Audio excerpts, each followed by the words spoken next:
Диабет әр адамда әртүрлі дамиды. Десе де уақыт өте оларда бұл патологияның ортақ белгілері пайда болады. Көпшілік адам қант диабеті тәттіні көп жейтіндерде пайда болады деп ойлайды, алайда бұл олай емес. Бұл ауру метаболизмнің бұзылуымен байланысты. Және ұзақ уақытқа жете алмағандықтан ол қауіпті асқынуларға әкеледі деп хабарлайды. Видеоны соңына дейін көріңіздер. Сіз естіп білмеген ақпарат барына сенемін, және біздің каналды 96,3% адам арнаға тіркелмей көреді. Сол себепті еңбегімізге қолдау білдіріп, келесі пайдалы видеоларымызды қарай жүріңіз. Сіздің болмашыған әрекетіңіз бізге шабыт сыйлайды.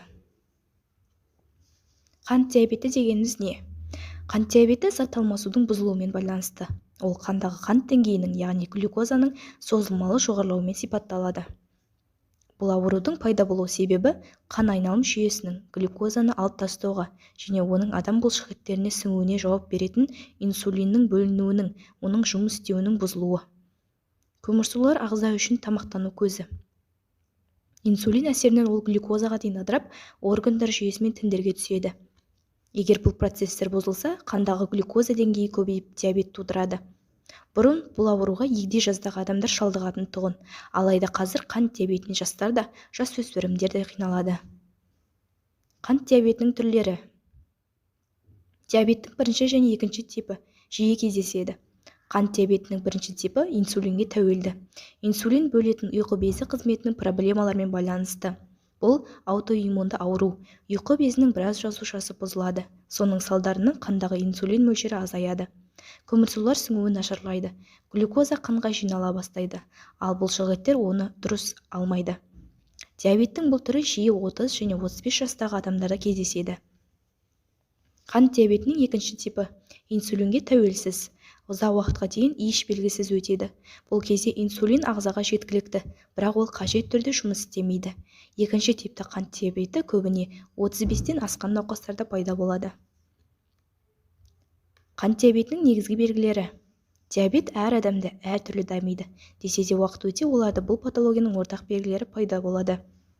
Мысалы, жиі зәр шығару, шөлдей беру, ауыздың құрғауы, қарынның аша беруі, ұйқысыздық және күндізгі ұйқышылдық, созылмалы шаршаңқылық, жаралардың баяу жазылуы, бас айналу, бастың ауруы, денелердің белгілі бір тұстарының қараюы, қол мен аяқтың ұюы және әртүрлі дерматиттер, дене массасының, яғни салмақтың бірінен төмендеп немесе бірден артуы, көрумен байланысты проблемалар және зәрден жоғары ацетонның иісі шығуы, жоғары қан қысымы.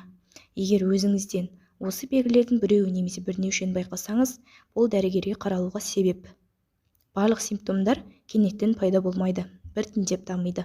Сондықтан дәрігер-эндокринолог 40 жастан асқан адамдарға ЖРВИ немесе тұмау симптомдарымен ұқсас белгілер бар ауруларға, ауыратын балаларға глюкоза деңгейін анықтайтын талдауды үнемі жасап тұруға кеңес береді. Қант диабетінің себептері. Бірінші типті диабет ұйқы безі жасушаларының жойылуымен шығарылады. Ал екінші типті диабет кезінде инсулиннің ағза жасушаларымен өзара байланысу механизмі бұзылады. Диабеттің дамуына әсер ететін факторлар. Тұқым қуалаушылық.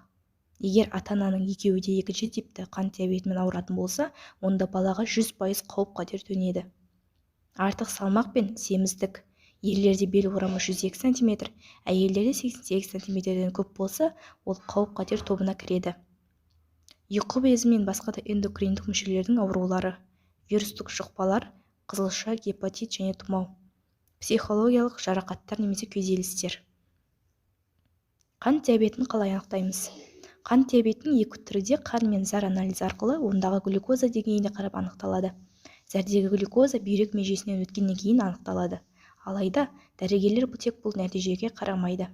Себебі ол меже жас ұлғаяда артуы мүмкін. Негізгі әдіс глюкоза деңгейін анықтау үшін жүргізілетін қан талдауы. Қазір дәріханаларда глюкометр сатылады. Олар экспресс-сынама әдісі арқылы бірнеше секунд ішінде нақты нәтижені алуға мүмкіндік береді. Глюкометр бірге ауру сезімінсіз саусақты тесуге арналған арнайы ине қатары жүреді. Қантқа сынаманы көптеген дәріханаларда жасауға болады. Қан анализі нақтырақ нәтиже береді. Егер қандағы қант деңгейі жоғары болса, дұрыс диагноз қойылу үшін басқа күні қайталап қан тапсыру ұсынылады. Қант диабетін қалай алдын алу керек? Диабет әртүрлі себеппен пайда болады. Бірақ оның алдын алуға жалпы ережелер бар. Қант ауруының алдын алу. Алдымен алдын алуды шұғылдана отырып, сіз әр денсаулығыңызды нығайтасыз, әсіресе жүрек қан тамыр жүйелерін. Қант диабеті жүрек ауру қаупін орташа есеппен алғанда 3 рет, ал инсульт қаупін 5 рет жоғарылатады. Зат алмасудың бұзылуы арқасында жүрек тамыр қабырғалары қалыңдап, тығыздала бастайтын атеросклероз пайда болады. Диабет кезінде есте сақтау жады және мидың басқа да қызметтері бұзылады. Сондықтан оның алдын алу сізге ұзақ уақыт бойы мидың толық жұмыс істеуін сақтайды. Диабет ер кісілерде де, әйел кісілерде де жыныстық өмір жағдайына да кері әсер ететінін айта кету керек. Алдын алу салауатты өмір салтына өтумен қорытындылады. Артық салмақтан құтылу, дене шынықтыру, жаттығулармен шұғылдану, май мен қантты пайдалануды төмендету қажет. Егер сізге 40 жастан жоғары артық салмақ немесе сіздің туысқандарыңыздың ішінде диабетиктер болса, қандағы қант деңгейін жүйелі тексеріп тұру қажет. Екінші типтегі қант диабетінен қалай сақтану керек? Дұрыс тамақтану. Майлы тамақты аз, өсімдік талшықтарын көп пайдаланыңыз. Күніне жеміс-жидектер мен 5 рет тамақтанған дұрыс. Көмірсутегіне бай азықтарды көп пайдаланыңыз. Бұл қанға глюкозаның жетуін бәсеңдетеді, холестериннің деңгейін төмендетеді.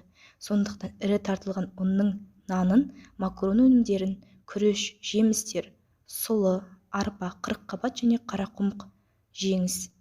Кішкентай порциямен әр 4 сағат сайын тамақтаныңыз. Бұл ішкен тамақты қорыту үшін қанда қажетті инсулинмен қамтамасыз етудің ең жақсы тәсілі. Біздің мақсатымыз ұйқы безіне жоғары жүктемелер болдыртпау үшін күні бойы тамақты біркелкі реттеу. Қант пен тұзды пайдаланбаңыз. Кішкентай жеген қанттың өзі қандағы қант деңгейін аспандатып жіберуі мүмкін, ал тұздың тамақ тез қант қысымын көтеріп жібереді. Өз салмағыңызды қалыпты ұстаңыз. Аптасына 5 рет дене шынықтыру жаттығуларымен шұғылданатын кісілер қант диабетімен ауыру қаупі дәрежесін 50%-ға дейін төмендетеді екен. Кез келген ауа райында күніне 4 км жаяу жүріңіз. Дәрумендер қабылдап күйземеңіз. Қант диабетін анықтаған күннен бастап алдын алу қажет. Қауіп фактор тобына жатады. Ары қарай жылына 2 рет эндокринолог бақылауында бақылану, арнайы мамандардың кеңесінен невропатолог, окулист, кардиологтан өту қажет. Белсенді салауатты өмір салтын ұстану, дені сау болу бұл адамның табиғи ұмтылысы. Қант диабетін емдеу. Қант диабетінің бірінші түрі инсулин көмегімен ғана емделеді. Бірақ бұл тұста да бірнеше нұсқа бар. Бұл адам күніне бірнеше рет ине салдыратын базис болюсты терапия болуы мүмкін.